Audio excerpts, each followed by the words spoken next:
Hi there, and welcome to another interview. Today, I've got my guest, Rick, who I've discovered actually while I was doing a live stream, and he put a brilliant comment on.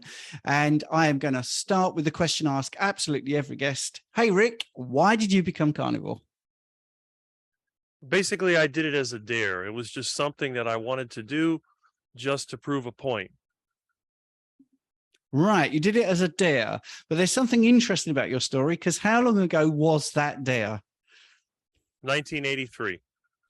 1983. Now, was carnivore around in 1983?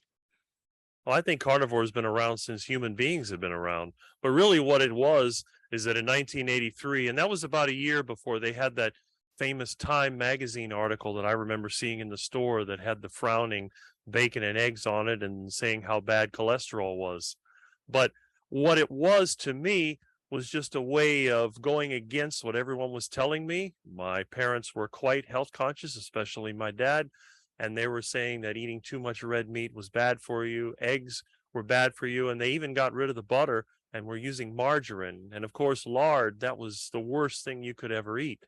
So I just got to the point where I thought, everything that people tell me seems to be wrong. I'm going to do it my own way. And I thought about it'd be kind of fun to just die of a heart attack and get it over with. How old were you in 1983? I was 15 years old. See, 15 is when we knew it all, isn't it? When you get into your teenage years. Well, you see, that is really interesting. I know the image that you're talking about, and I will obviously in the edit of this video put that image up for people that don't know about the frowning bacon and eggs. Quite a classic image. So you were 15 and you felt this was the thing to do, to go against the narrative. So what happened next? Well, I have to tell the whole story of how it happened. And I've been wanting to make a video about it for a period of time, but my computer technology is primitive and I work a lot, so I don't have a lot of spare time. But it's a combination of things. I had been through elementary school and junior high, and it was not a pleasant experience. And I got picked on a lot, and my grades were poor. So one of the biggest complaints I had is that I was very skinny and very short. And to me, it just seemed like the worst fate in the world, because when you go to school and even the girls are taller than you, it's really bad. And I would hate going to school. I never look forward to it. Of course, I never looked forward to school from the first day I went in 1973, because when my parents dropped me off at the elementary school, I thought that they were abandoning me. So it was not a pleasant experience. But there's a combination of things that happened. There were some TV shows that I watched, and one of them was called Sanford and Son, where every time that the old man was getting upset, he would pretend like he's having a heart attack. And then there was the show, The Dukes of Hazzard, where you had Boss Hogg, who was the big fat one who basically ran the whole county, and he used to do things like eat raw liver. And, it's just a combination of things. So I thought, well, what are the worst possible things that I could do, and what would possibly make me put on weight? So I figured, well, you got big fat Boss Hogg that eats all this food, and then you have, the other guy pretending to have a heart attack. So I thought, hey, it'd be kind of funny to just start eating as much of the bad food as possible, and either I'm going to grow bigger or I'm going to have a heart attack, and it's all going to be over with. So that's quite an odd motivation, but I get it. I understand it. So you started to eat this way. Now, if you were 15, surely your parents had a bit of an input into what you were eating. Well, my parents, let's just say they were not amused. My father was always into whole foods, especially whole grains. They used to give me a lot of vitamins and supplements like brewer's yeast and bone meal and all these other tablets. Sometimes I had a little bottle that had a bunch of tablets in it that I would take. They did give me cod liver oil, which was one of the few things that I really liked. So that was one thing. And they did, when an attempt to try to make me get healthier, they did feed me liver. But the problem was that the way they cooked the liver, I didn't find appealing at all. So, and they had ate a lot of bread. My dad was very much into these whole wheat breads and all this other stuff. So yeah, they were trying to get me healthy. But the problem was that a lot of the foods that were so-called healthy, I found extremely unpleasant, very bad tasting, and just not something that I liked. The other thing that was interesting is that they used to give me something, they had these granola bars that they would include in my lunch, which they thought were healthy at the time, but I found them absolutely disgusting. And one thing that separates me from most of the other kids I knew is that I never liked desserts. I don't like anything sweet, except maybe the occasional fruit. And even the fruits I like tend to be more on the sour side than the sweet ones. And I don't like baked goods. I don't like breads, cakes, or any of those things. So it was a little bit different, but my parents did get kind of frustrated.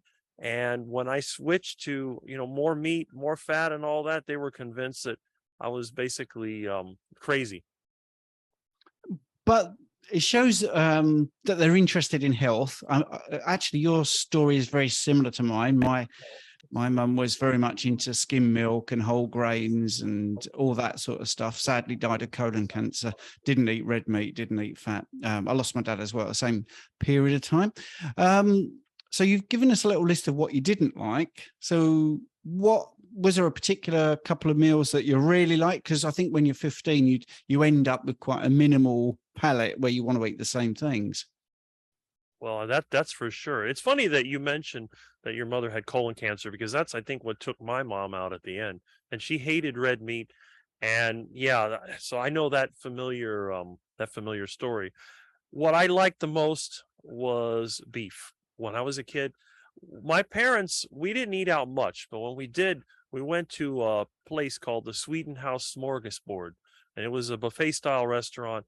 And they had, like, I remember this was more than 40 years ago, but I remember as a kid going there, they'd have the guy with the big white hat and he'd cut this roast beef. And I loved it. Every time they would bring out this lump of beef and they put it there on the buffet, I'm a little kid, I'm starting to think, oh, this is really, I love this. And I'd go there with my plate and hold it up. I could barely see to the top of the buffet, and they'd put a few slices in there, and I'd come back and eat it and go back and get more. And my mother's like, well, you like that beef, don't you? You're like a cat or something. I said, oh, I like the meat. Then they would tell me, well, you can't eat the meat until you've had your vegetables first. And they had these bowls that had salad in it. They had lettuce and some other things. And I would just take some of that and try to eat it. And then, I didn't like it. And sometimes I'd stick it in my pocket or try to hide it or do something where my parents wouldn't see it.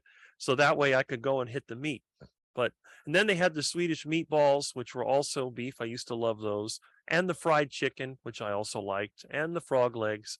But when it came to what do I want to eat, if it was steak or roast beef or even hamburger, that was my thing, and I loved it. We had a barbecue place down the street, and you could smell the barbecue cooking, and I think it was called Dixie Ribs Barbecue. I love the smell of the barbecue. Every time people had barbecue on the weekend, I was hungry. So definitely beef was my favorite food. Which is a fantastic thing to hear. Did you pop into that list there, frog's legs? Did you? Yes, I love frog's legs. All right, excellent. So would you have that on a regular basis? Whenever we went to the Sweden House, they didn't have it all the time. It seemed to be a seasonal thing. Maybe every few weeks they'd have it, and I'd eat a bunch of it. Of course, I also like seafood, shrimp, fish. I mean, I love fried shrimp. In fact, when I lived in Key Largo, I used to get shrimp all the time, and I would fry that. I'd take pork rinds and eggs and make a batter out of it, and then dip the shrimp in it, and then fry it in tallow or lard. I used to laugh. I'd tell everyone, oh, I cook my food in lard and tallow, and I'm going to give myself a heart attack. And they look at me like, oh, you're terrible. You should use canola oil. Nah, I'm not going to use that canola crap. I'll pour that in my gas tank. Forget about cooking with it. But yeah, I love those foods. And like I said, besides the ruminant meats, I love seafood. And one thing that I'm pretty well known for is eating iguana. I love iguana. Well, that's fascinating. So where was this knowledge coming from? Because you said about the canola oil, you realized that's not great. So where were you learning about the difference between seed oils and butter, for instance? Just the way it tastes. The thing is, with seed oils, I'm actually, I don't know how to describe it, but when I started getting on YouTube, it had nothing to do with diet. And if you look at the name of my channel, which is called Charger Mopar, that's named after my cars. I had another channel on alternative energy. But when I was younger, I was probably, I think it was in high school, and had some deep thought at one time, and I thought about, well, what are the different energy sources that we have? And I remember as a kid, my dad having to push the car because it ran out of gas on the way to the gas station. So energy had always been something that was fascinating to me. And that's why later on I started playing around with wood gas to make energy out of scrap wood and waste material. But one of the fuel sources that I looked into was some type of waste fuel. And one of them, of course, was waste motor oil. But the other thing was waste vegetable oil, which a lot of the restaurants and bakeries used. Now, I wasn't aware that vegetable oils were used to cook food until, like I said, sometime high school or college. I don't even remember the exact year.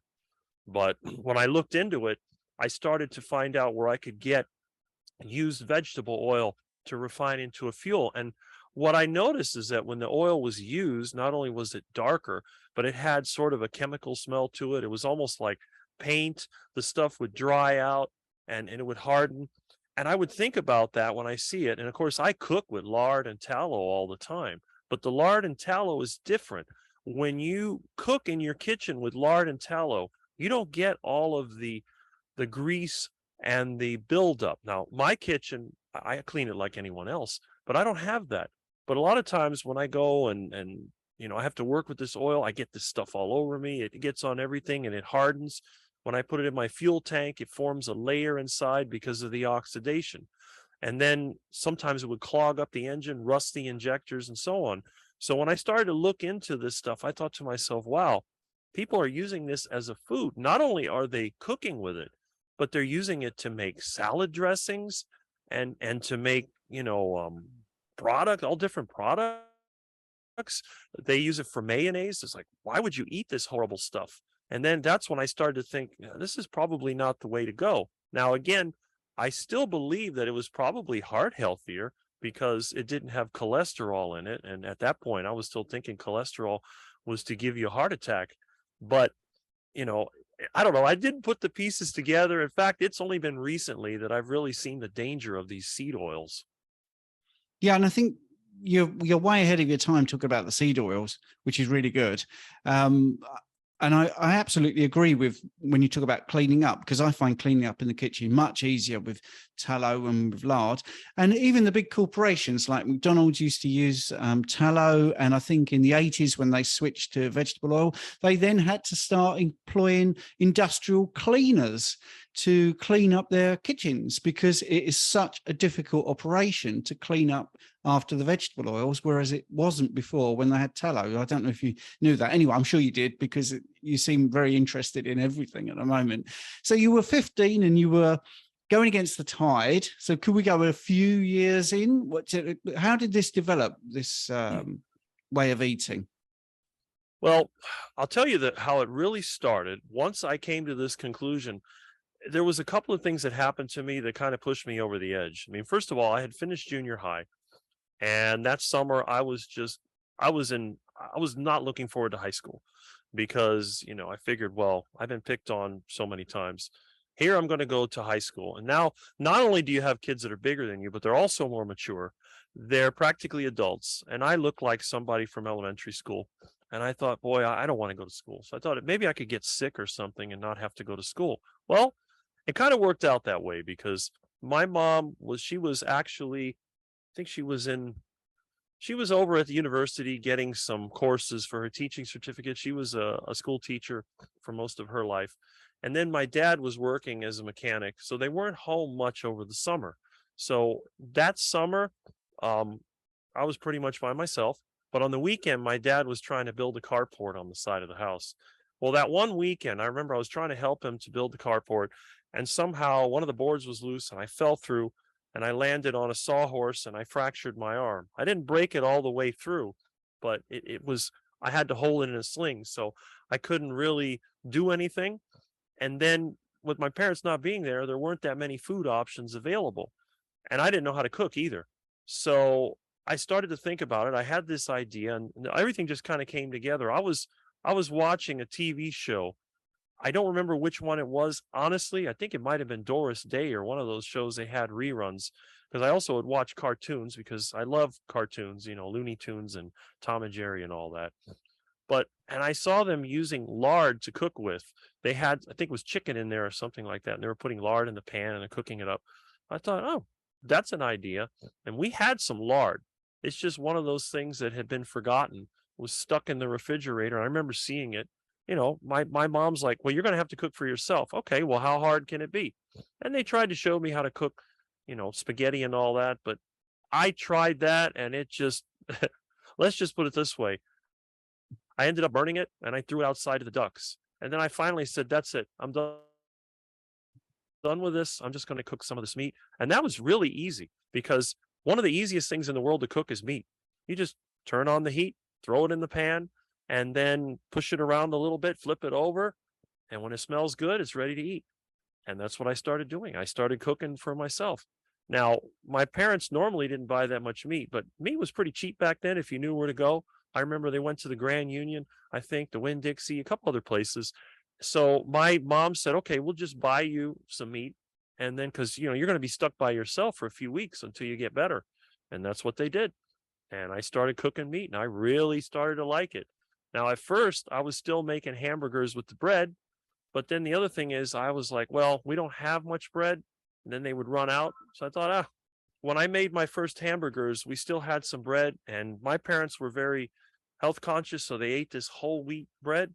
But if you've ever tried to make a hamburger with whole wheat bread, it falls apart and it's not very tasty. I always hated that stuff anyway. So I thought to myself, why not just have 2 hamburger patties with no bread? That seemed like the way to go.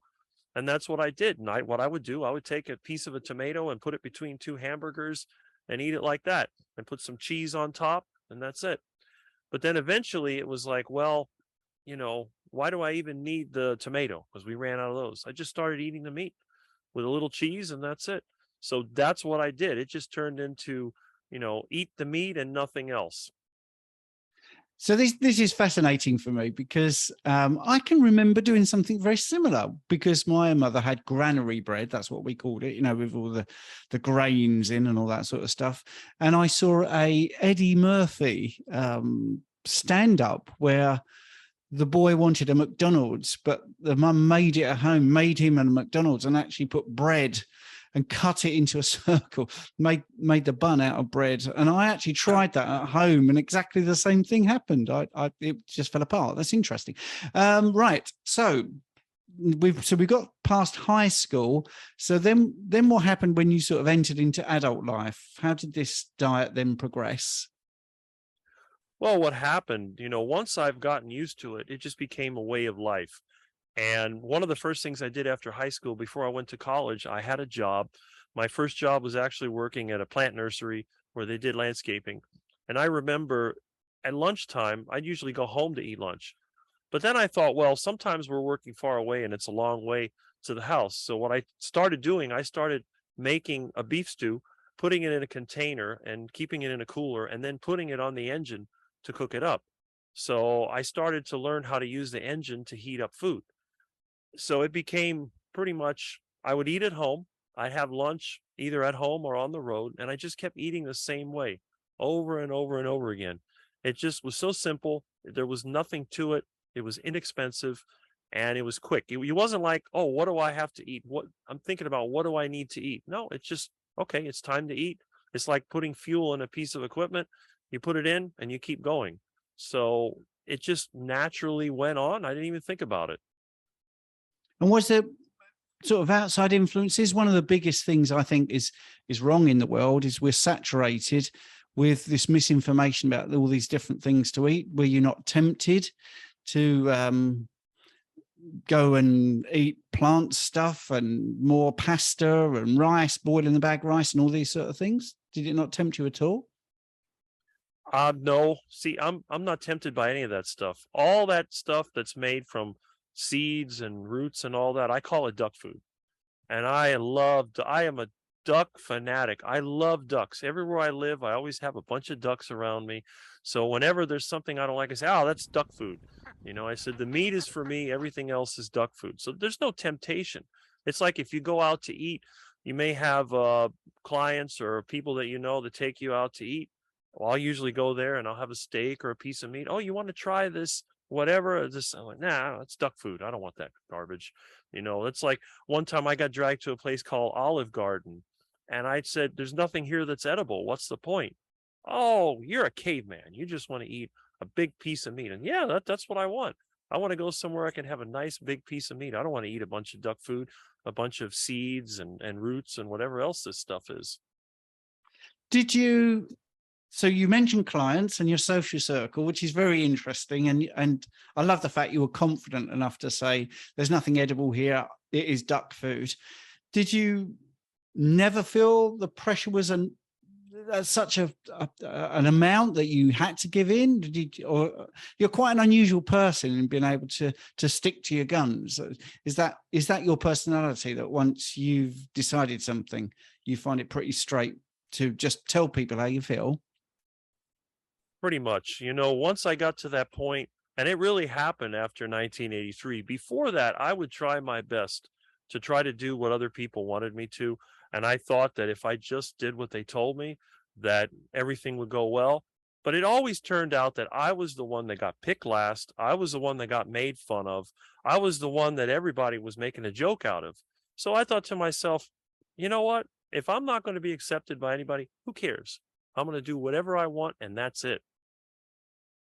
And I think, it's fortuitous, isn't it? Because if you look back at that period of time, that's the sort of tipping point where everyone started to get obese and diabetes and struggle because they weren't eating meat and they weren't eating saturated fat and they were avoiding butter and they were eating margarine and all those sort of things. So by good fortune and your own stoic attitude, I think you've ended up eating the right way. So when's the next landmark, or in your timeline, what would you say is the next sort of thing to talk about? Well, the next thing that I remember that was a big influence in my life was Hurricane Andrew. Hurricane Andrew came through in 1992, and it basically turned this place upside down. So a lot of the things that people had been trusting in were gone. And it was actually a reassurance to me, because I had moved out of my parents' house about a couple of years before, and I was living with them after the hurricane to try to clean up. And I had set up a generator, and it was running originally on gasoline. Eventually I had it running on wood. And of course, after a hurricane, there's plenty of fuel for that generator. And we had 2 refrigerators and a big freezer. So there was a lot of room for food. The thing was, we didn't have a whole lot because my parents were not really big eaters like me. But a lot of the neighbors, they had freezers full of goodies. They had steak and they had seafood and they had lamb and all these delicious meats. Some of the best cuts of meat I've ever had in my life, the ribeye steaks, the filet mignon, all the good stuff. And it was all going to go bad. And on top of that, some of the grocery stores, the power was off. They were throwing this stuff away. So I went around and I grabbed as much of it as I could. I got so much meat. I filled both freezers and the refrigerators. I filled the big chest freezer to the top. It was so tight, I had to use duct tape to hold it closed because otherwise it wouldn't shut. And I was running this generator, and the generator ran everything. So it was like, when you think about it, I don't know how much meat was in there, but there had to be a few 100 pounds of meat stuffed in there. And we had some things in the refrigerator. We had some fruits and vegetables, but I came to the conclusion that we got a lot of meat. I'm going to eat as much meat as I can before it goes bad. And then that way, we can survive on that. Of course, my parents ate some of the meat. My mom, she hated it. Oh, I can't eat all this meat. So, but we did get, after a while, some other foods. There were some vegetables that were distributed, and there was some canned foods and whatever. But for me, it was just meat. And I ate nothing but meat. No eggs, just meat, meat, from Hurricane Andrew all the way to the end of the year. And the amazing thing to me is that I hadn't touched anything other than meat. I felt just fine. And I was one of the few people that didn't get sick after the storm, and I had more strength than ever. So I thought, wow, this is amazing. This is what I'm going to do. I'm not even going to waste my time with anything else. I'm just going to eat completely meat. Even though before I was on a carnivore diet, I would still eat the occasional fruits, as, oh, you need the vitamin C, whatever. So I went totally animal based, meat, and that's it. Well, towards the end of the year, I had several people that I knew that were convinced that I was going to die because of all the meat and fat that I'm eating. It's going to kill you. You need to change. And then they were trying to scare me. But then the other thing was, they said, well, if you don't eat meat, you're going to be impotent and you won't be able to have any kids. I thought, well, okay, well, that kind of makes sense because I have no interest in mating. So maybe the meat is what did it to me. Maybe eating all that meat made me impotent and I was going to end up, with prostate cancer or something like that. So I thought about it and I thought, you know what? I'm sick and tired of listening to this nonsense. What I'm going to do, I'm going to take another dare and I'm going to go totally vegetarian. Now, I didn't start off vegan at first. I went vegetarian, which meant I ate eggs and some fish in the beginning, but everything else, no red meat, no ruminant meat whatsoever, just vegetables, fruits, and then the eggs and some seafood. That's how it started. Of course, it went more vegetable based after that to prove a point, but it didn't go well. Well, what happened if it didn't go well? In the beginning, I actually felt really good. In fact, I was sleeping longer than ever. Normally, I can only get 6-7 hours of sleep if I really need it, but I was getting 8 hours of sleep. And I was getting up in the morning feeling really good for at least, I would say, until about April. That's when things started to fall apart. I started getting migraine headaches. Then I had no energy. And then it became hard to go to sleep. When I would go to sleep, I would wake up and then I would get like a burning sensation in my mouth. My stomach would hurt. And then I had gas. It wasn't good. So then a friend of mine had said, and his girlfriend, which became wife, well, you need to go completely vegetable based and you need to drink fruit juices and vegetable juices. That will give you the nutrition you need. And then your body will adjust and you'll feel better. I thought, okay, no eggs, no seafood, just fruits and vegetables and drink all these crappy juices that taste basically like compost. But hey, what are you going to do? And they say, well, you have to add more fruit to it. Put apples in it. Now, I hate apples. Every time I try to eat an apple, I almost vomit. There's certain fruits I cannot eat. Apples are one of them. Avocados are another. Avocados, just the smell and the texture, it's like eating out of a garbage can. They are, horrible. So I tried to make those juices, and then came the diarrhea, and it was nonstop. And let me tell you, I have never, before or since, experienced that miserable feeling. First thing you do when you get up in the morning, as soon as you start moving around, you got to go to the bathroom. And then you go in there and you go to the bathroom. After lunch, another trip to the bathroom. And it's not like now, normally, like, let's say I ate breakfast, I could go to the bathroom anytime. I could go at lunchtime or I could wait 3 hours. It doesn't bother me. But at that time, it was bad. It was like a pressure would build up. And, I don't know if you've seen that Cheech and Chong movie where he's trying to go to the bathroom and he's like holding himself and he's trying to avoid an accident. That's exactly what it was. And it was, let's just say, I don't want to ever go through that again. That feeling was terrible. But still, I continued with the diet because I was convinced that eventually things would get better. But they didn't get better. I mean, if I had a solid, number 2, that was a rarity. I'd say 90% of the time it was urgent. And it really wasn't until I got a really bad flu that I finally said, enough, I can't do this anymore. And I gave up. And what did your friends think? Because they'd pressured you into doing it, and it obviously had failed miserably.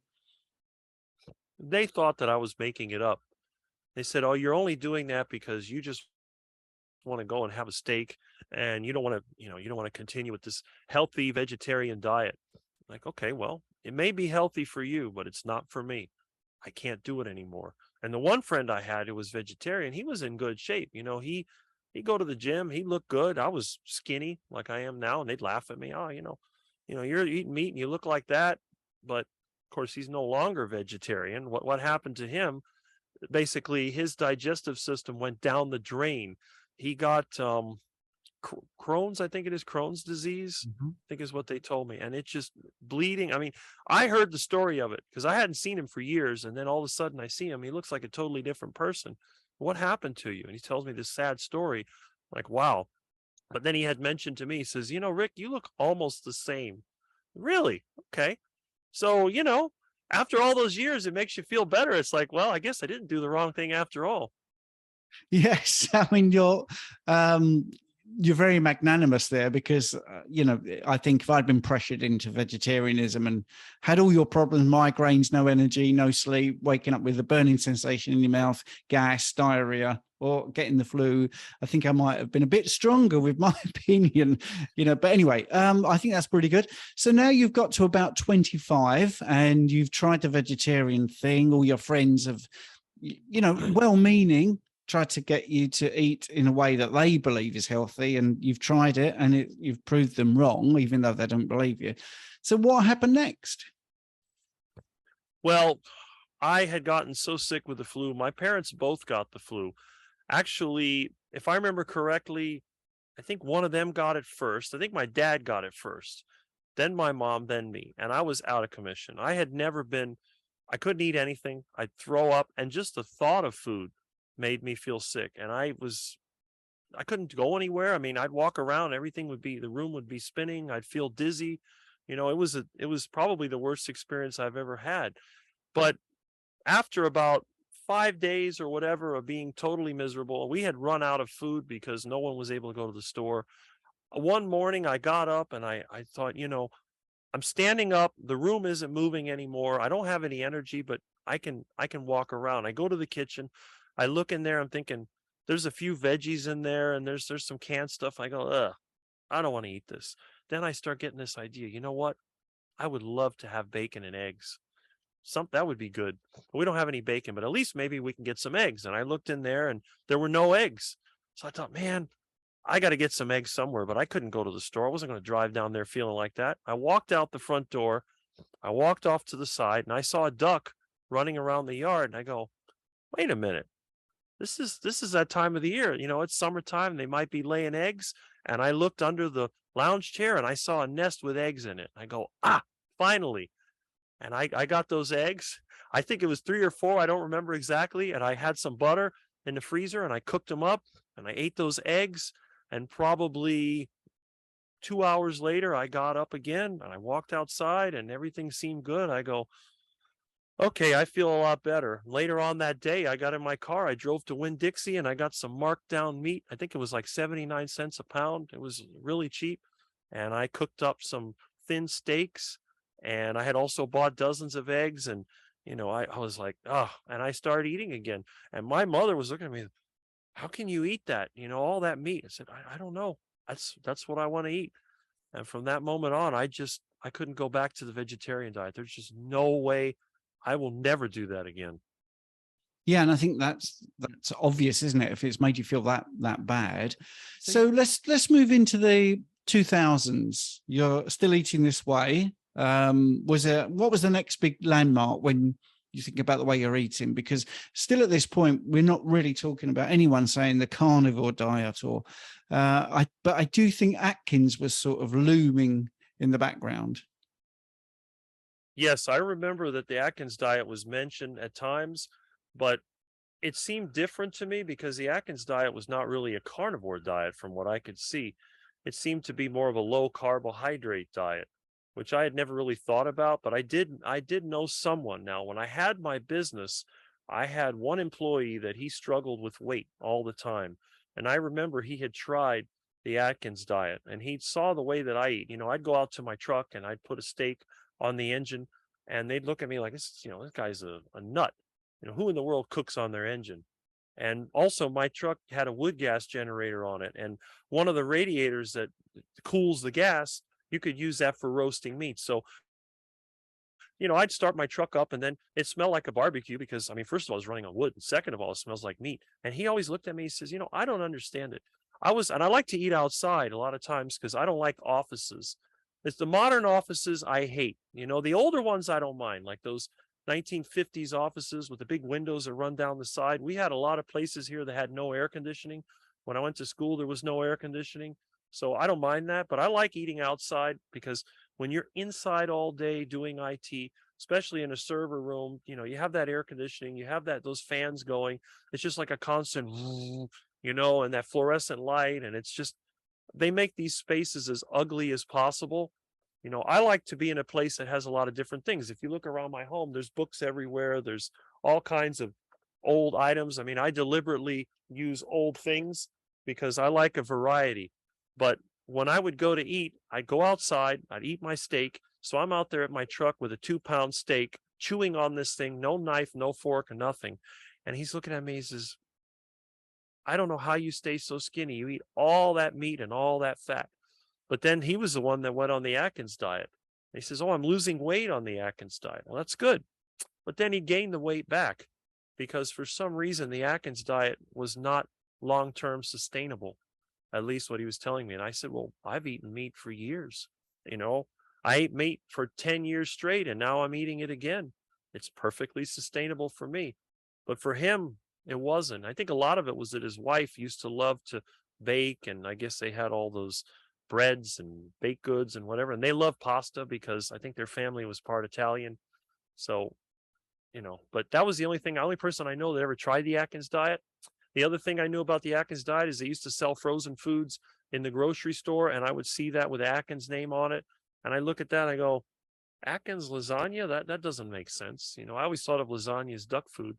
So I figured Atkins would probably be like, you know, maybe broccoli and beef or something like that. But no, I don't know. It was just a strange diet, in my opinion. So when did it dawn on you that you were a carnivore and that was a way of eating? My mother used to call me a carnivore when I was little, but, you know, because we had cats and cats are carnivores. She says, you're carnivorous. All you want to do is eat meat. Okay. But I think the first time that I ever realized that I was a carnivore was 2021. Or 2020, I'm not sure. It was somewhere in that range because when the pandemic hit in 2020, I remember it was like March, and then everything started shutting down.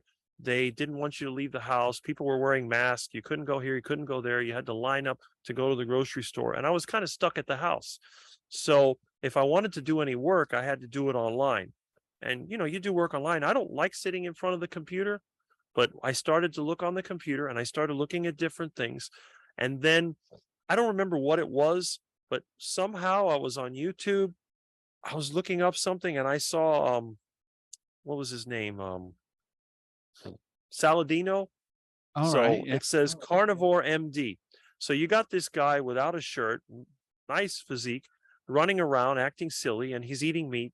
And I'm thinking to myself, carnivore diet. Well, that's kind of interesting. And then the next one I found was Sean Baker. So this is a guy that's almost as tall as me. He's built like, you know, he's crazy huge.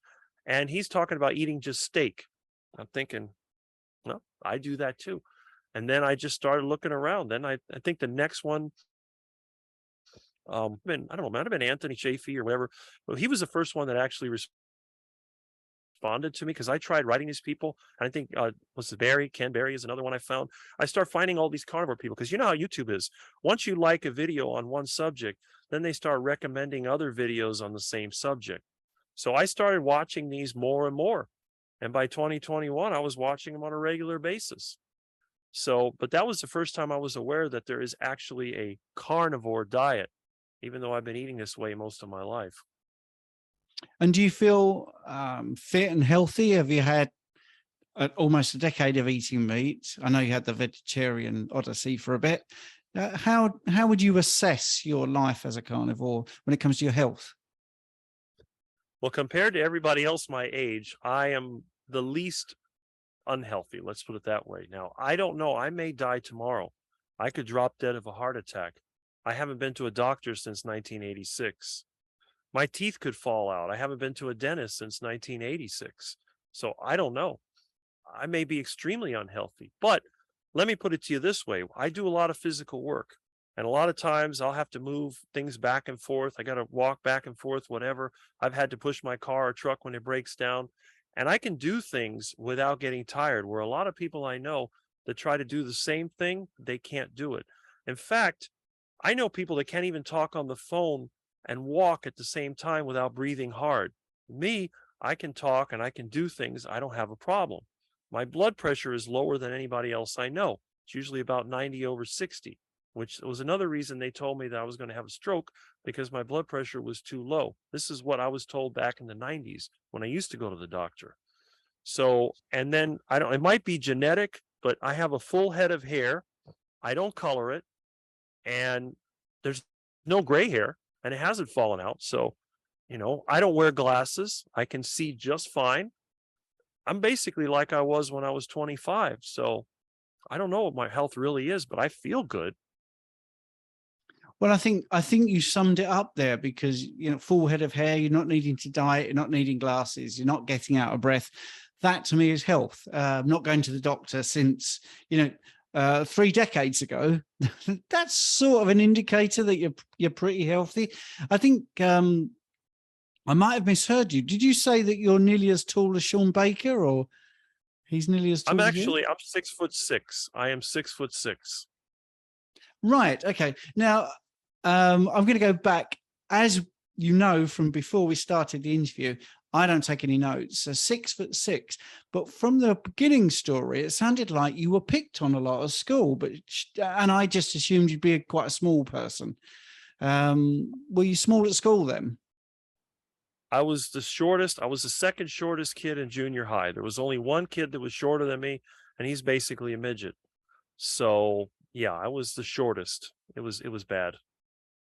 Do you feel then that the meat diet maybe you could attribute to the fact that you've ended up 6'6"? I mean, were your parents particularly tall? My parents were not particularly tall. My dad was 5'10". I think my mom was 5'7". They were not particularly tall. No one in my family has ever been this tall on either side. Yeah, I think that's interesting, because I seem to remember an experiment in the 80s in a documentary on the BBC.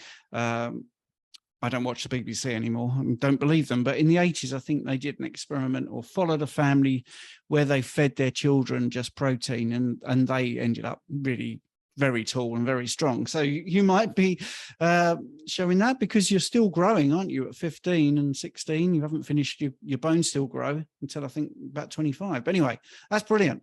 That's really amazing. Is there anything else you'd like to add? Because I'm trying to do the questions on the fly, so to speak. Is there anything that I've missed?